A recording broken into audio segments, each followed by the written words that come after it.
자, 안철수 씨한테 한번 가볼까요? 이분이 광주를 갔어요.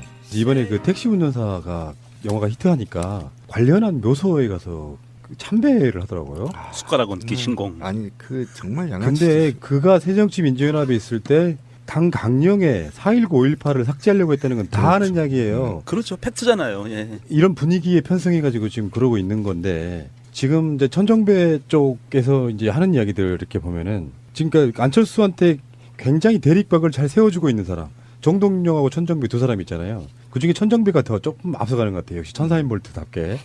근데 그래서 지금 분위기 이런 거예요. 안철수는 호남을 버렸다 이런 겁니다.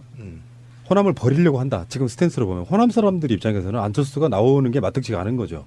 그리고 호남 분들은 훨씬 더 많이 문재인 대통령을 찍었어요. 그러니까 호남 분들 입장에서는 안철수가 이렇게 빨리 등판을 하면 호남에서 안철수 자숙하는 모습을 안 보이면 더 안 찍을 것이다라고 하는 호남을 버린 상태로 바른정당과의 연대를 통해 가지고 그 극중주의 중도에 그 살아남는 그런 길을 택한 것이다라고 지금 보고 있는 것이고요. 그래서 지금 호남 배제론 이런 것들이 지금 논란의 중심이 되고 있는 거라고 보는 건데 안철수가 지금 국민의당에 유력한 사람이 없다 보니 국민의당의 관심도 떨어지고 지지율도 떨어진다. 그래서 내가 출마를 해서 언론의 스포트라이트 좀 받고 그러면서 국민의당 지지를 올리겠다 이런 거거든요. 근데 실제로 여론조사가 나왔어요. 리얼미터 여론조사 한번 볼까요?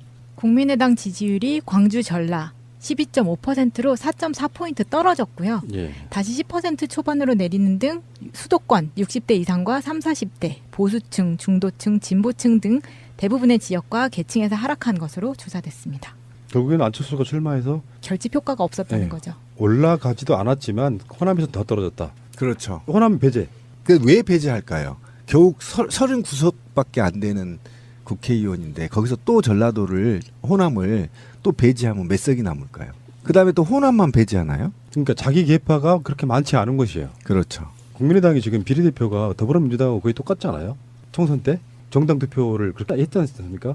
그러니까 실제로는 호남 지지율하고 안철수 개 또는 안철수랑 상관이 있는 사람들은 좀 드물고 오히려 자유한국당도 찍지 못하고 더불어민주당도 찍지 못하는 지역 그런 지역들을 바른정당과 연대해서 같이 먹겠다. 이렇게 이제 안철수 속내라고 보통 표현들은 되게 많이 하죠.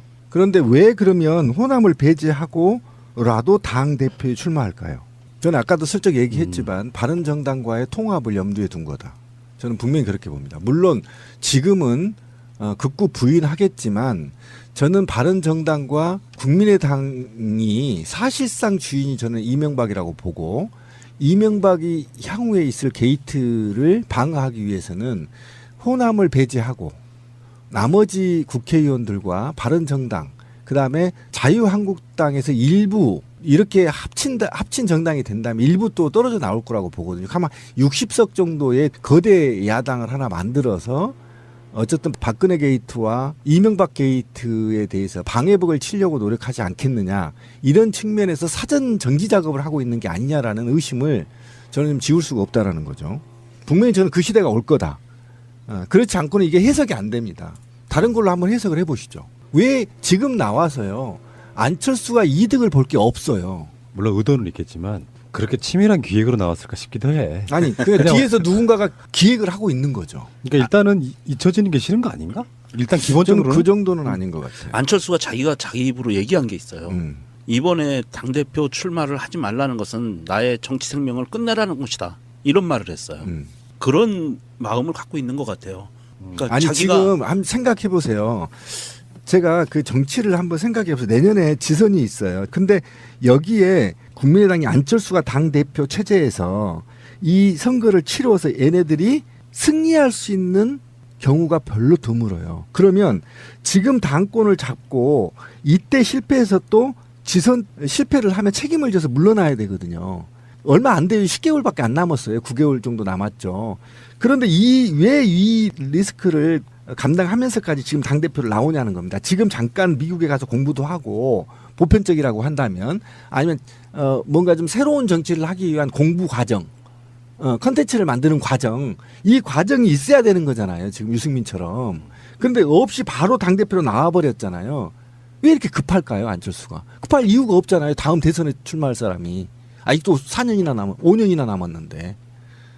저는 이렇게밖에 해석이 안 되는 겁니다. 지금 이명박이 급급하게 돼 있어요. 지금 이명박 수사가 게이트로 확대될 경우에 자유한국당 또는 국민의당 또는 바른정당 내의 일부 친박계의 의원들이 연루되지 않을 거란 보장 없어요. 그러니까 이런 거대한 게이트를 앞두고 누군가가 기획을 해서 안철수를 아바타로 내세운 게 아니냐는 이거를 저는 지금 지울 수가 없어요. 솔직히 말하면. 그러니까 예를 들면 이명박이 직접이든 간접이든 그렇지. 네가 나가 있어야. 왜 그냥 캐스트보딩을 지금 국민의당이 하고 있는데 예를 들면 이명박 게이트로 해서 국회가 지금 결정을 해야 할 단계가 곧 올 겁니다. 예, 곧 올 겁니다. 그럼 곧 올 건데 이때 캐스팅 보팅 역할을 해야 되는데 지금 힘으로는 안 돼요. 왜 그러냐면 국민의당의 의석수가 만약에 이명박을 조사를 하라고 한다면 국회에서 만약에 무슨 투기나 이런 걸 만든다고 한다면 국민의당의 지금 정치인들이 지역적 기반으로 봤을 때 더불어민주당에 동조하지 않을 수가 없어요. 그러면 여기에서 얼추 이제 누군가는 계산했겠죠. 한 19석은 더불어민주당 쪽에 찬동한다 하더라도 19석 빼고 나서 나머지들이 표가 결집이 돼야 되잖아요. 자유한국당하고 바른정당. 근데 요 수를 세보면 딱 20, 30석이 부족해요. 그래서 누군가가 지금 조각을 하고 있다라는 의심을 지울 수가 없고 거기에서 아까 박지원이 그런 의도를 파악하기 위해서 포석을 던졌다. 이렇게 저는 보는 거예요. 국회에서 이명박에 대한 거를 특위를 만들고 특조를 하고 이런 거 가기 전에 제 생각에는 검찰 내부에서 아마 마무리를 지으려고 할 것 같아요. 이번에는. 그러니까 경찰이 마무리를 질 거면 어떤 현상이 되냐면 검찰이 지금 MB 정부와 박근혜 정부 그다음에 이 뒤를 바치고 있는 자본의 권력들의 자유롭지를 못해요. 그래서 한계가 있거든요. 그러면 만약에 누군가는 이렇게 될 거예요. 박근혜와 이명박은 한 몸처럼 움직일 수밖에 없어요. 사실은 결과적으로는 최종적인 목적으로. 그러면 이들 세력들이 살아남아서 뭔가 현 정부와 여당과의 정치적인 협의를 하기 위해서는 어쨌든 힘을 모아야 되는데 그 힘이 약간 부족해요. 부족하기 때문에 그다음에 국민의당이 가운데서 이리 갔다 저리 갔다 하면서 지금 개혁에 사실상 동조하고 있는 건 사실이거든요. 그러니까 이런 부분들을 없애고 3당 체제로 가려고 하는. 그래서 안철수와 유승민이 합친 당이 한 60석 정도로 만들어서 캐스팅 보드 역할을 이 당이 해버리면 지금 나머지 19석에서 20석은 더불어민주당으로 들어올 거 아닙니까? 혼자 새로운 당을 못 만들 건 아니에요. 호남은. 그럼 들어오다 보면 이 3당 체제가 된단 말이에요. 그러면 지금 이 박근혜와 이명박의 난국을 헤쳐나갈 수 있는 충분한 힘이 그쪽으로 쏠리게 될 수밖에 없다라는 거죠. 신비님의 그 의혹 제기. 그럴 수 있어요. 가능성이. 그럴 듯해. 아니 그런데 안철수가 지금 나온 이유가 없잖아. 그러니까 국민의당의 120석의 대를 얼추해서 그렇죠. 국민의당 일부가 들어온다고 해도 한 140석밖에 안 돼요. 그렇죠. 그러면 만약에 바른정당 그쪽과 다른 건 몰라 다른 건 부딪힐 수 있겠지만 이명박에 관련한 사안들은 어차피 자유한국당은 이명박을 엄호할 수밖에 없어요. 그렇죠. 같은 기득권이기 때문에 그러면 160대 140이 싸우게 되는 이런 상황이 될 수도 있다 이런 그렇죠. 거지. 네. 그러니까 이게 그 구도를 지금 만들고 있는 것 같아요. 사실 그 말씀을 듣다 보니까 그 이해가 되는 게 사실 이명박과 박근혜를 확실하게 단죄를 하기 위해서는 특별법이 필요하거든요.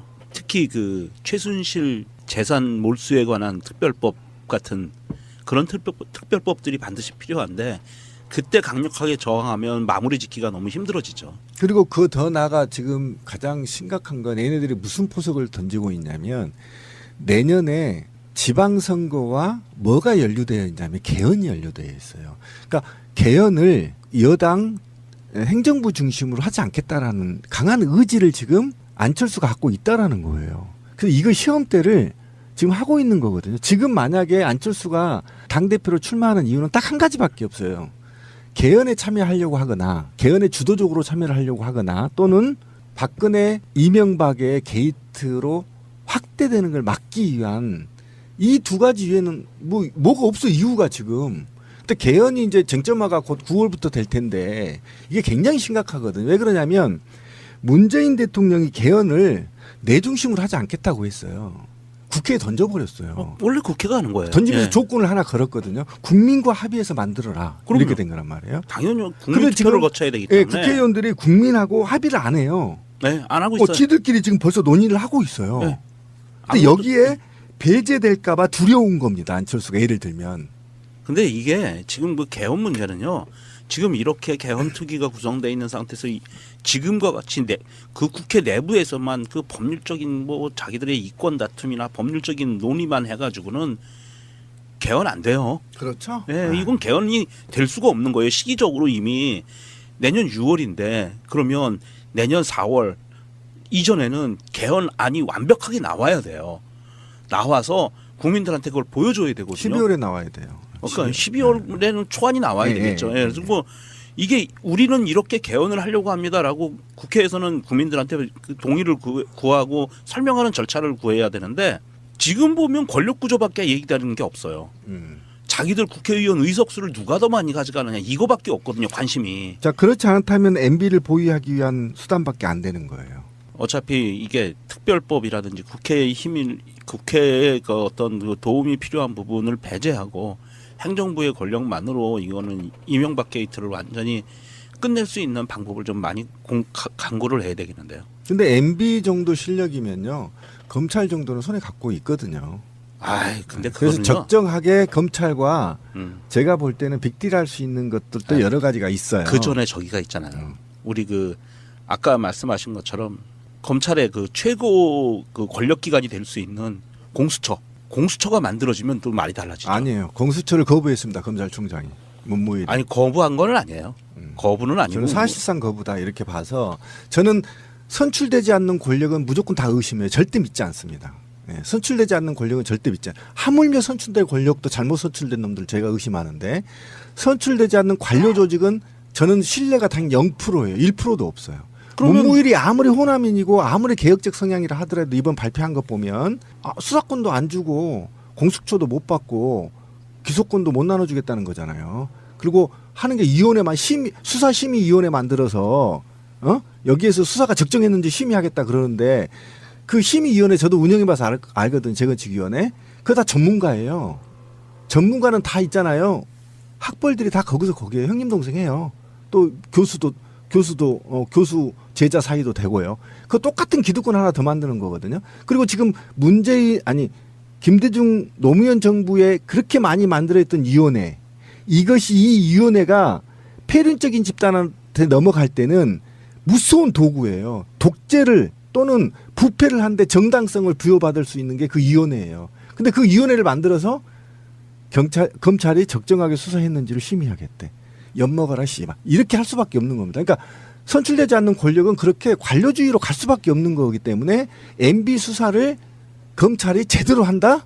엿먹어라 이거예요, 제 얘기는. 그러면 그 문제를 여당이 가만두겠어요, 벌써? 공격하잖아요. MB 수사 받아라. 아니 그러면 국회에서 논의될 수밖에 없어요, 특별법으로. 아니 시민님 의견대로라면 그럼 국회의원들은 일 잘하는 사람이 몇이나 되나요? 그 자유로운 사람이. 그래서 지금 개헌하자는 거 아니에요. 개헌하면 자기들 입맛대로 개헌하잖아요. 아니 그러니까 국민들의 개헌의 요구 사항은 어쨌든 제도가 굉장히 지금 많이 제한되고 있어요. 저는 이렇게 봐요. 검찰총장이 어떠한 생각을 갖고 있고 내부적으로 어떠한 개혁을 하고 제도를 개선해 나갈지는 모르지만 어차피 그거에 대한 결정권자는 대통령이에요.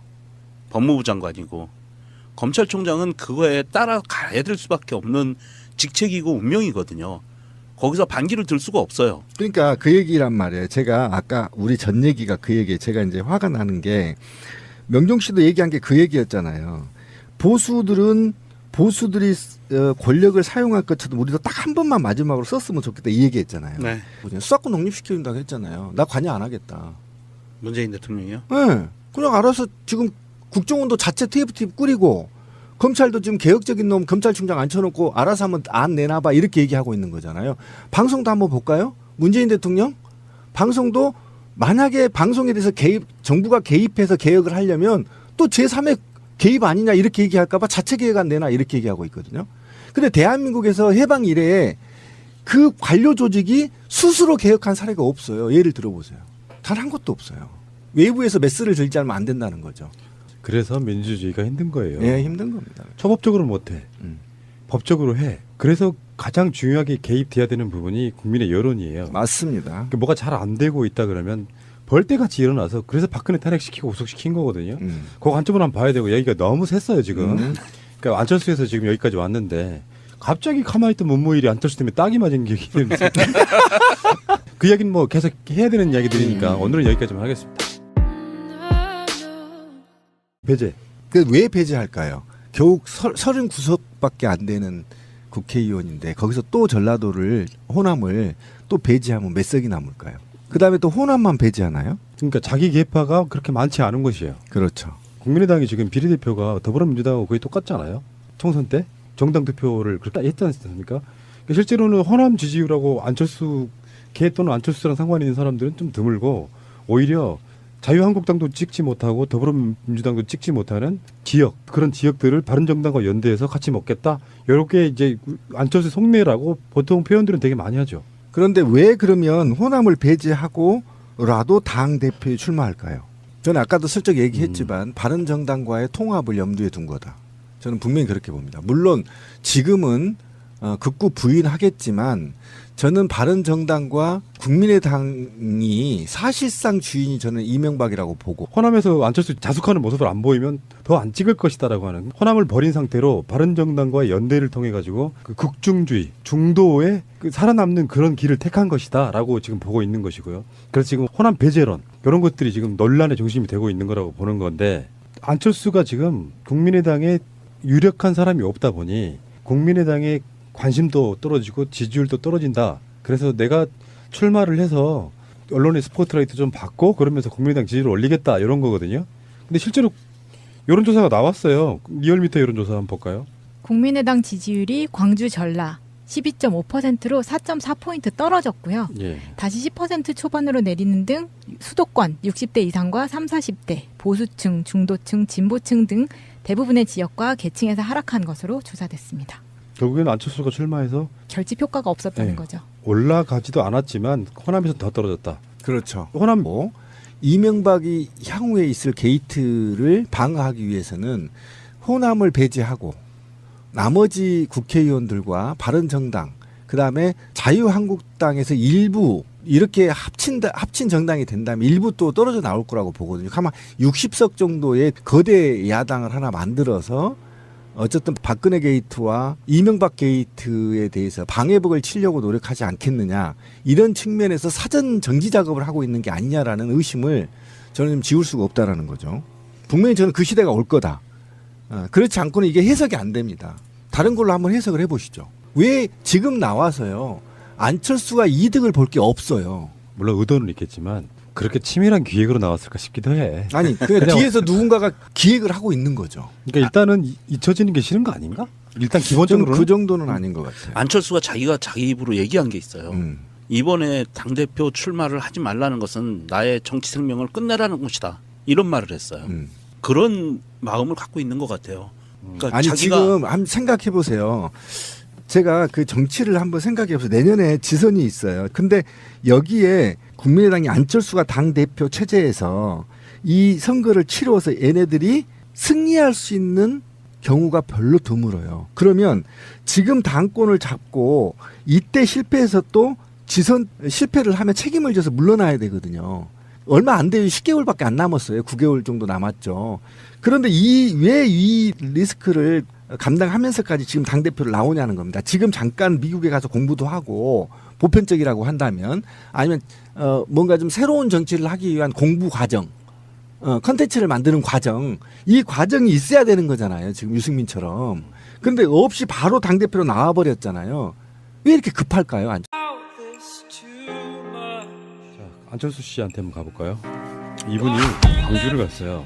이번에 그 택시 운전사가 영화가 히트하니까 관련한 묘소에 가서 참배를 하더라고요. 숟가락 얹기 신공. 아니 그 정말 양아치. 근데 그가 새정치민주연합에 있을 때 당 강령에 4.19, 5.18을 삭제하려고 했다는 건 다 아는 이야기예요. 그렇죠. 팩트잖아요. 예. 이런 분위기에 편승해가지고 지금 그러고 있는 건데 지금 이제 천정배 쪽에서 이제 하는 이야기들 이렇게 보면은 지금 그러니까 안철수한테 굉장히 대립각을 잘 세워주고 있는 사람. 정동영하고 천정배 두 사람 있잖아요. 그중에 천정배가 더 조금 앞서가는 것 같아요. 역시 천사인 볼트답게. 근데 그래서 지금 분위기 이런 거예요. 안철수는 호남을 버렸다. 이런 겁니다. 호남을 버리려고 한다. 지금 스탠스로 보면 호남 사람들 입장에서는 안철수가 나오는 게 마땅치가 않은 거죠.